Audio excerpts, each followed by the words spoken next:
Bienvenidos a Hablemos de Migración, el espacio donde exploramos el fenómeno migratorio. En cada episodio nos sumergiremos en conversaciones significativas, historias inspiradoras y análisis profundos sobre el impacto de la migración en nuestras vidas y el mundo que nos rodea. En este podcast, buscamos derribar mitos, desmitificar estereotipos y brindar una plataforma para las voces de aquellos que han experimentado la migración de primera mano.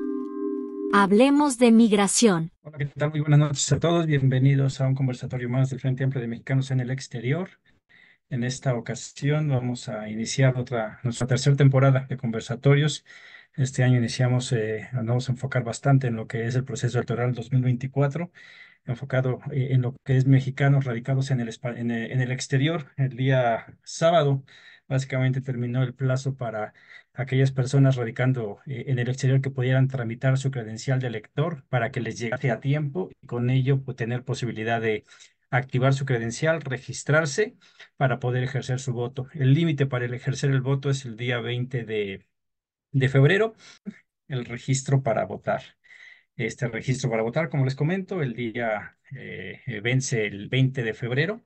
El pasado sábado todos los consulados abrieron sus puertas para que aquellos mexicanos residentes fuera de territorio mexicano pudiesen asistir a solicitar su credencial, ya sea que estuviese vencida, que no la tuviesen, o quisieran hacer cambio de domicilio. Ese plazo ya se terminó. Parece ser que pueden seguir tramitándola, pero es muy difícil que les vaya a llegar en el tiempo establecido para poder lograr registrarse para aparecer en la lista nominal de electores, que es la necesidad de impulsar el registro de aquellos que ya han tramitado sus credenciales históricamente, el voto en el exterior toma fuerza en el 2005-2006, en donde de 40.876 ciudadanos que se inscriben para votar desde el exterior, ejercen su participación solamente 32.000 de ellos, un 79%, número o porcentaje que se podría ver un poco elevado, pero que tomando en cuenta que México es un país que ha expulsado a mucha gente de su territorio.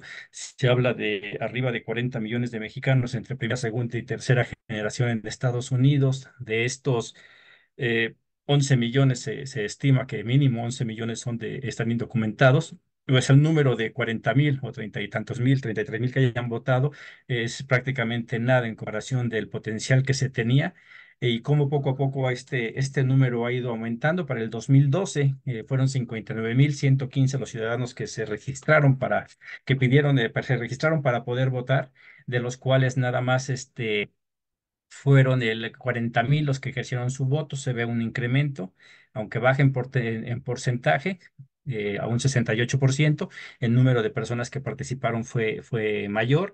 En estos dos procesos, evidentemente, los votos que fueron hacia nuestro hoy presidente Andrés Manuel López Obrador fueron significativos. Y aquí hay un comparativo.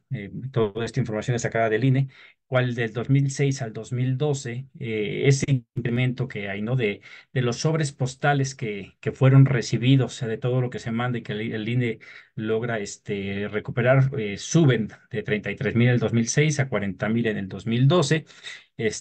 Se presenta una gráfica de cuál ha sido la importancia de estos migrantes que han estado fuera. Se ve como Distrito Federal está a la cabeza con 9.644 en el 2012, que es donde conseguimos datos, seguido por Estado de México, por Jalisco. Estos tres estados están entre los primeros 6 lugares que reciben mayor número de remesas. Estados como Michoacán tiene una menor participación, aunque uno de los principales receptores de remesas, al igual que Guanajuato, que Oaxaca. Estados que ocupan los primeros lugares de recepción de remesa, pero no así en cuestión de emisión de votos. Para en el 2012, en los países en donde más mexicanos hay, evidentemente Estados Unidos ocupa el primer lugar. 45.000 votos que se registraron en Estados Unidos. Alemania está con 1.400, Canadá con 2.800. Canadá es el segundo país con más mexicanos en su territorio. España, Francia ocupan los lugares subsecuentes, pero están muy, muy lejos de ese primer lugar que es Estados Unidos, el cual cuenta con la mayoría de los mexicanos que han salido de nuestro país para irse a vivir allá. En el 2002 eran 45,000, en el 2006 eran 50,000 los que solicitaron poder ejercer su voto. Para el 2018 la participación fue muy grande, fue de 181,813 personas que se registraron para poder ejercer su voto, de los cuales solamente poco más de 90,000 realmente pudieron mandar su voto. Se regresaron 98,000, pero entre votos nulos y algunas irregularidades que hubo, fueron arribita de 93,000 los que realmente contaron. La mayoría fue para el candidato Andrés Manuel López Obrador, pero aquí se ve como de esos 181,000 que se registraron, de los 11 millones que son potenciales, existe un déficit muy grande, ¿no? 11 millones para menos de 200,000. Igual es muy poca gente la que está participando, la que está teniendo acceso, a pesar de que ha ido evolucionando esta cobertura que se ha dado a las elecciones en el exterior. Estamos muy lejos de poder alcanzar, aunque sea a una parte que realmente sea representativa de la comunidad mexicana residente en el exterior. Y es pues es imprescindible el tener que llegar a ellos, ¿no? Buscar las maneras. En votos recibidos, aquí más o menos hay un balance igual. Ciudad de México es de los que más personas votan. Había 28,000 personas en la lista nominal de electores, de los cuales 20,000 solamente son los que realmente pudieron lograr mandar su voto. Aquí ha habido siempre un problema desde el 2006, en el cual era muy difícil el poder ejercer su voto. Era muy complicado el proceso. Para el 2012 se agilizó un poco más, y en el 2018 estuvo ligeramente más accesible el poder votar, pero sigue habiendo mucha desinformación y las personas no saben cómo poder enviar, bueno, primero pedir que sean inscritos en la lista nominal de electores, después pedir su voto y después enviar el voto. Para el 24 hay una nueva modalidad. En el 2018 se podía votar solamente vía pues, electrónica y por correo postal. Para este 2024 se van a abrir 23 consulados, de los 52 que hay en Estados Unidos, para que la gente pueda llegar a emitir su voto de manera presencial, intentando ampliar un poquito más déficit que tenemos, ¿no? De deuda que tenemos con los migrantes, de que no les es fácil poder emitir su voto. Es diferente el proceso para el mexicano que vive en el exterior. Tiene que contar con una credencial, solicitar que se le sea inscrito, y después, bueno, es que se inscrito en la lista nominal, esperar a que le llegue su sobre, y una vez que llega su sobre con su voto, aquellos que van a votar de manera postal, votar y regresarlo, algo que ya es un sobre que ya está pagado, pero igual crea confusiones, no saben cuándo regresarlos. Algunos los regresan muy tarde, algunos ni siquiera lo regresan. El cuestión del voto postal, digo, del voto electrónico, pues es un poco complicado también, con muchos mexicanos que, a pesar de que cuentan con un celular, no tienen un correo electrónico, no saben cómo meter una contraseña, se les complica la tecnología todavía, y pues evidentemente que esto que quieren hacer con el voto presencial en las embajadas, pues viene con el problema de qué tanta gente van a poder recibir. Recordemos que en el plan B que se impulsó por parte del presidente Andrés Manuel López Obrador, se pedía que los mexicanos pudiesen votar con cualquier tipo de identificación, matrícula consular, con un pasaporte, cualquier cosa que les dijera que eran mexicanos, pero esa iniciativa no pasó, se quedó en el tintero. Apenas la semana pasada hubo una serie de reuniones entre migrantes de todas partes del mundo, y había personas en Argentina que, por ejemplo, ellos creían que esa ley había pasado y que podían llegar al consulado o a su embajada a poder votar con cualquier documento. Esto de la poca difusión que hay, a pesar de que hay reportes donde se ha emitido bastante dinero, se ha gastado bastante dinero por parte del INE en dar difusión. Obviamente, esos esfuerzos se van casi dirigidos siempre a Estados Unidos y hacia ciertas ciudades de Estados Unidos, no a todo el territorio, lo cual deja mucho por hacer, y eso lo están haciendo muchos de los que somos activistas, defensores de los derechos de los migrantes. Pues intentamos avisar, pero igual somos muy pocos en comparación con la gran necesidad que hablamos de los millones de mexicanos que están viviendo en Estados Unidos. En cuestión de los votos recibidos en el 2018, nuevamente, Ciudad de México arrasa con 20,000, pero igual, al número de mexicanos que hay, pues, rebasa los 100,000 mexicanos, 100,000 residentes de la Ciudad de México que están allá. Tuvimos una serie de conversatorios, los cuales invitamos a que revisen en los videos en nuestras plataformas, en donde hablamos de la importancia de lo que es las remesas y el voto del mexicano en el exterior. Sacamos un estimado de cuántos mexicanos hay por cada estado, inclusive en algunos municipios, en base al dinero que está entrando. el dinero que normalmente mandan, que son entre $300 y $500 cada migrante a sus comunidades. Es mucho el número de mexicanos que están interesados en nuestro país al mandar remesas y que sigue estando muy lejos porque ellos mandan remesas pero no votan. Entonces ahí es algo en el que se tiene que trabajar de manera conjunta con las diferentes dependencias del gobierno para intentar hacer que estas personas que están mandando dinero a México puedan recibir su credencial de elector, puedan inscribirse en la lista nominal y puedan votar. Ciudad de México es el más importante, 20,000, pero igual, segundo lugar casi siempre está Jalisco, Guanajuato, Guerrero, Zacatecas es un estado que tiene muchos migrantes y que participan bastante, pero que en números es muy, muy pequeño.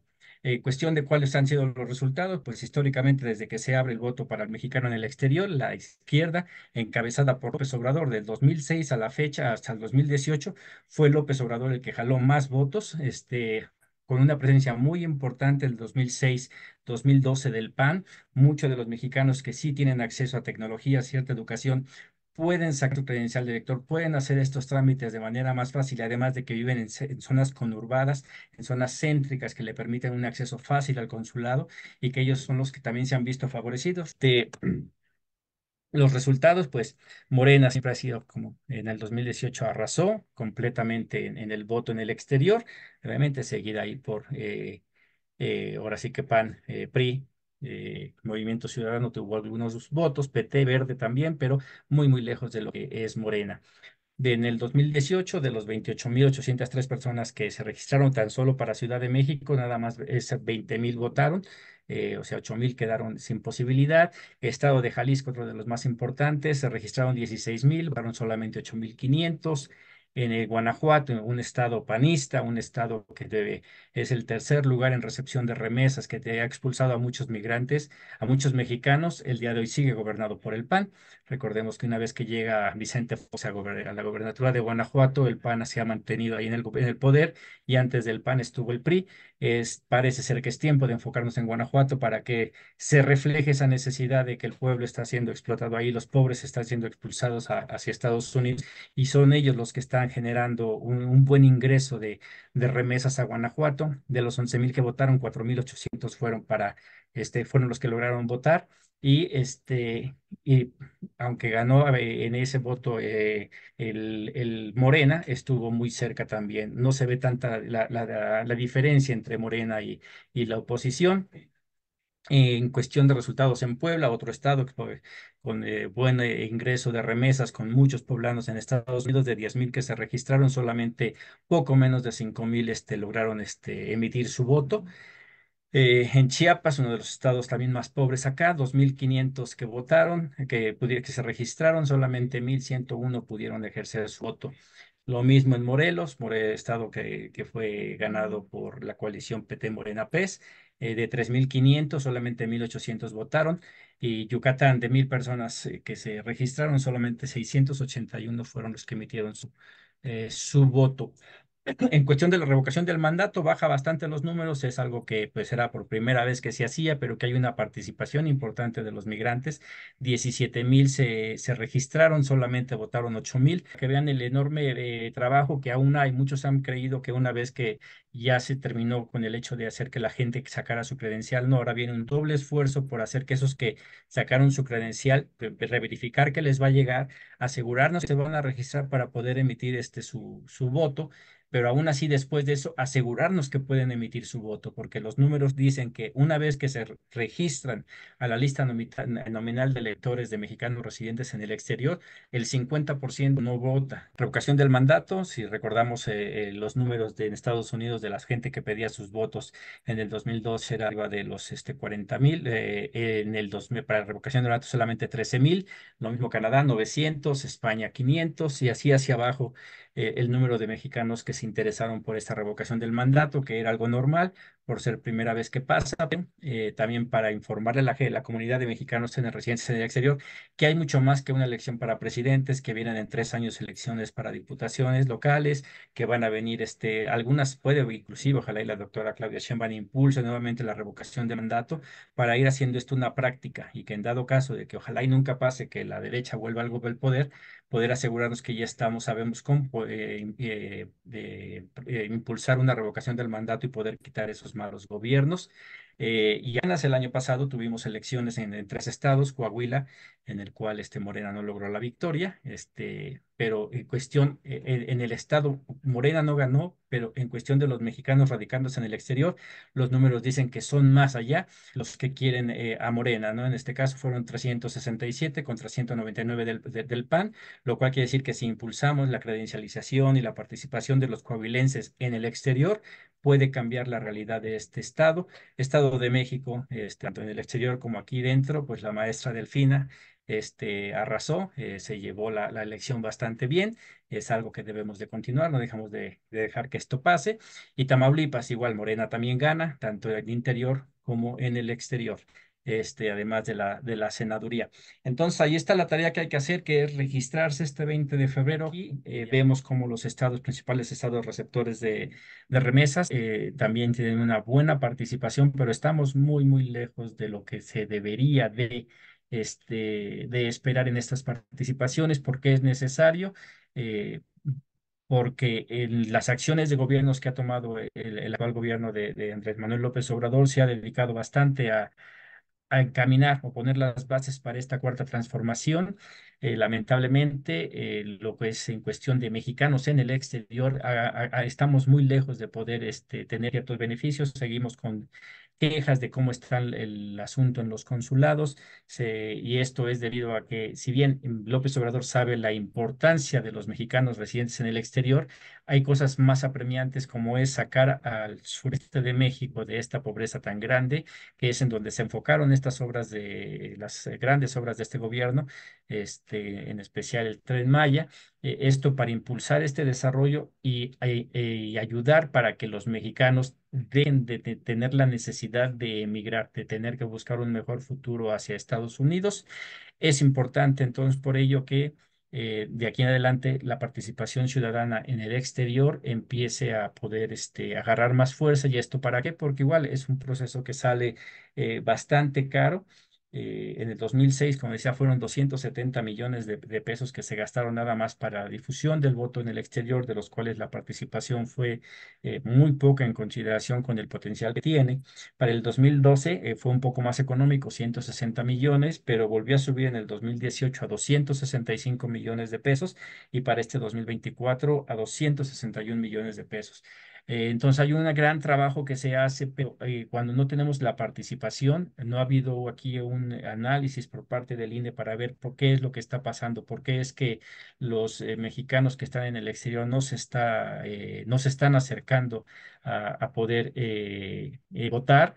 Se están centrando bastante en lo que son los consulados, ignorando la voz del migrante en el cual viven en comunidades alejadas de la ciudad, no tienen acceso a la información y pues no se tiene contemplado que no tiene acceso al consulado y el consulado no tiene trabajadores específicos por parte del INE. La función del consulado no es la de una oficina del INE.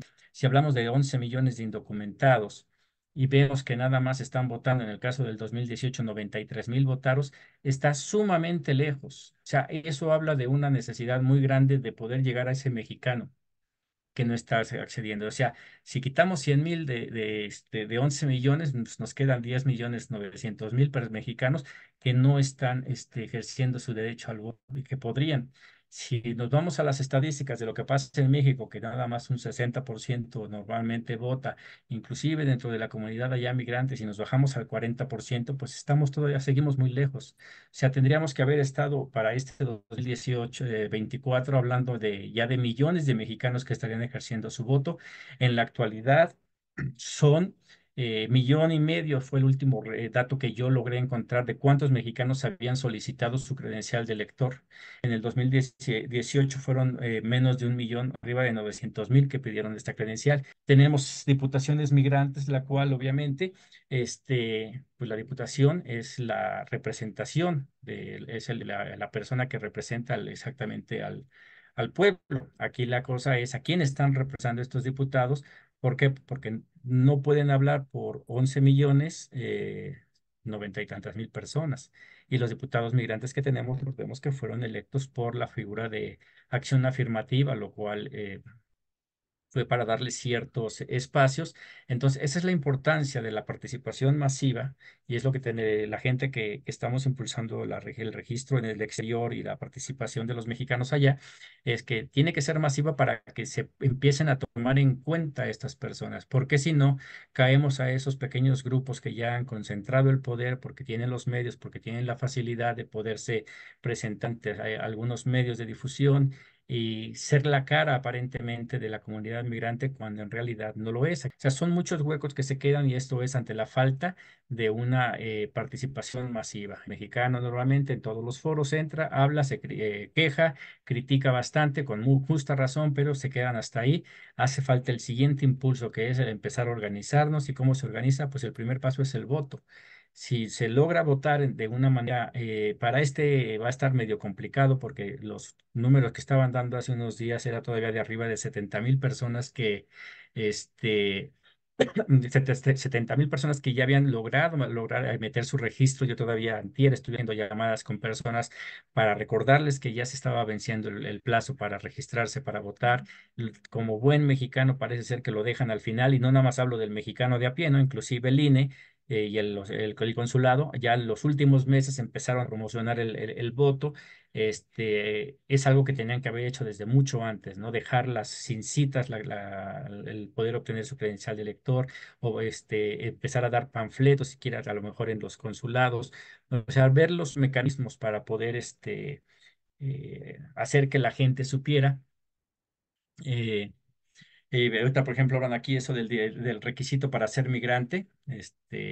Aquí hay unas preguntas que me hacen. Dice, ¿qué se necesita para poder obtener tu registro para votar en el extranjero?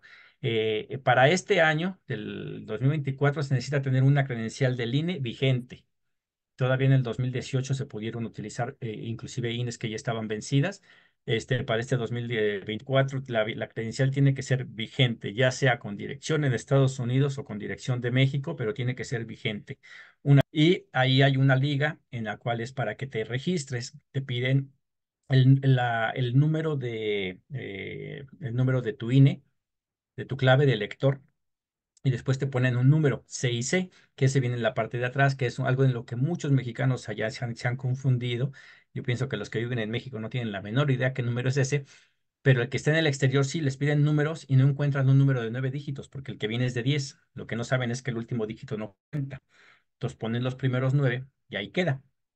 Pero al no saber esto, de repente llega a haber problemas. Una vez que es eso, si tu credencial ya tiene dirección de Estados Unidos, te preguntas si esa dirección es la misma a la que te tendría que llegar tu boleta en dado caso de que quisieras que fuera por vía postal, o te preguntas si es esa, si es electrónico o vas a ir al consulado, no hay problema, creo yo, en cuestión de la dirección, pero para el puesto postal sí, te dicen no tengo que mandártelo a ningún otro lado. Si dices que es diferente tu dirección en Estados Unidos, que ya te cambiaste de casa y no cambiaste tu INE, o si tu credencial es con dirección de México, tienes que primero que agarrar una hoja y en esa hoja mandar foto de tu INE, en una hoja de tamaño carta con tu INE a un lado y firmada por ambos lados. Mandas esa, mandas un comprobante de domicilio, puede estar a nombre de quien sea, y una vez que sea eso, estás registrado. Se te da un folio y con ese folio vas a estar revisando. Hay un proceso que se tiene que hacer la revisión. El INE hace revisión de las solicitudes que manda. Yo en la experiencia de la gente que ayudé, aquellos que piden asistir al consulado o voto electrónico es un proceso más rápido. Pero aquellos que piden voto postal, y eso digo por mi hija que ya lo pidió así, y de las personas que lograron meter sus papeles que pidieron cualquier otra modalidad, primero le llegó la aprobación a todos los demás y después a mi hija. Mi hija fue la primera que lo hizo y fue la última que le llegó su aprobación. Esto es porque pasa por un proceso en el que se revisa la documentación que se está emitiendo para hacer ese voto. Ella tiene credencial de México, pero está radicando allá y va a votar allá. Entonces, son los dos, ese es el proceso que hay. Se elige de tres modalidades: voto de voto postal, voto por medio electrónico o asistir a alguno de los consulados, pero hay que decir a qué consulado se va a ir. Como digo, hay 23 se van a instalar. La mayoría en Estados Unidos, me parece que uno es en Madrid y otro en Francia. Otra pregunta que me hacen aquí es, ¿y en dónde puedes obtener información acerca de las diferentes formas de votar? Bueno, en la página del INE, si tú en internet pones voto exterior, automáticamente te va a arrojar eso y ahí te dice lo que se necesita, pero igual es un poquito tarde ya para eso, pero pues vamos a seguir aquí. Dice, ¿es requisito ser migrante para ser diputado migrante? Eh, Ahí es una de las grandes controversias que ha habido todavía en estos últimos tiempos, en el cual se dice sí, pero ¿a quién se considera migrante, no? Y aquí el problema es el tiempo de estadía afuera. Un estudiante que sale en la serie de conversatorios que vimos del fenómeno migratorio como tal, vemos que el migrar y el movilidad es un derecho humano y hay muchas personas que salen. Entonces, básicamente cualquier persona que sale del país por un periodo largo de tiempo se considera migrante y por tanto es migrante y puede ser considerado para esta figura. Aquí algo que yo he dicho y que a lo mejor muchos no están de acuerdo por mí es que más allá que el diputado sea migrante, el diputado debería de tener conocimiento de las necesidades de la comunidad migrante como un todo. Y lo vimos porque en esta serie de pláticas que hubo en todos los países, la mayor parte se dieron en Estados Unidos, en donde incluso dentro de Estados Unidos son diferentes las necesidades de los migrantes. No es lo mismo la necesidad de un migrante que vive en una ciudad, que ya tiene un trabajo, que ya habla inglés, que tiene ciertos beneficios ya adquiridos. A un migrante que esté en el campo, o un migrante que está en la construcción, o un migrante que tiene papeles, o uno que no tiene. O sea, es complejo, pero también es diferente al migrante que está en Canadá, que el día de hoy poco a poco sigue subiendo, es el segundo país con más mexicanos, le queda muy lejos de Estados Unidos, pero es el que más tiene, y es diferente a la necesidad del migrante que vive en Europa, que va por otros medios, por otras razones. Muchos de ellos son estudiantes que van allá con becas. En uno de nuestros conversatorios exactamente hablamos de esas becas, casi todas se dan para doctorados, maestrías que se van a Alemania, que salen bastante costosas y que benefician a cierto grupo. Ese también es considerado un tipo de migración formal. Y después, ahora que platicamos con compañeros allá de Argentina, pues ellos tienen otras necesidades, ¿no? Entonces, eso es lo complicado de la Diputación Migrante, ¿no? Hacia quién nombrar migrante, pues si es por representación a la población, pues tendríamos que quedarnos con los mexicanos que viven en el exterior. Igual, hablar exactamente de esa, tuvimos un conversatorio de eso también, Diputación Migrante, eh, para cuál es la función del diputado migrante. Ir a arreglar problemas en Estados Unidos no se puede. Por eso aquí en el Frente Amplio estamos impulsando en que el mismo migrante allá se involucre inclusive en la vida política de Estados Unidos y para eso tenemos acercamientos con el DSA, que es una fuerza muy pequeña de izquierda allá en Estados Unidos, pero que sabemos que si se empieza a unir con los latinos, va a crecer bastante. ¿Se puede votar con tu credencial en el extranjero en México? No.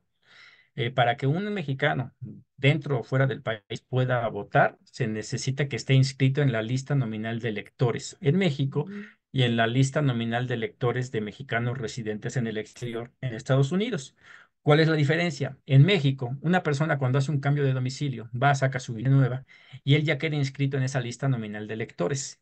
En esa lista, cada proceso electoral, mientras él no notifique al INE que se cambió de casa, él seguirá apareciendo en esa lista nominal de esa sección. Entonces va a seguir votando ahí. A diferencia de el mexicano en el exterior, en el cual en cada proceso de elecciones, él tiene que decir y pedir que sea inscrito.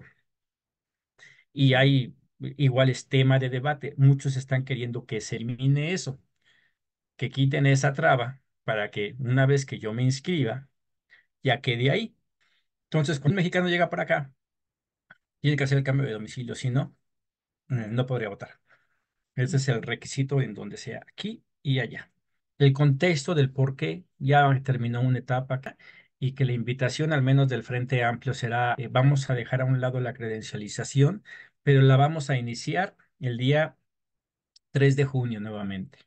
El día 3 de junio iniciamos nuevamente la jornada de credencialización en miras a las siguientes elecciones, que van a ser en el 2027 para renovar diputaciones. Ujú. Y después vamos a continuar para la jornada de credencialización todos los días para el 2030. porque vamos con todo y ahí tendremos que discutir. No es yo quiero que vaya este porque me cae bien, sino quién le conviene al país. Ojalá y estemos listos y que logremos llegar a millones ya de personas para el 2030.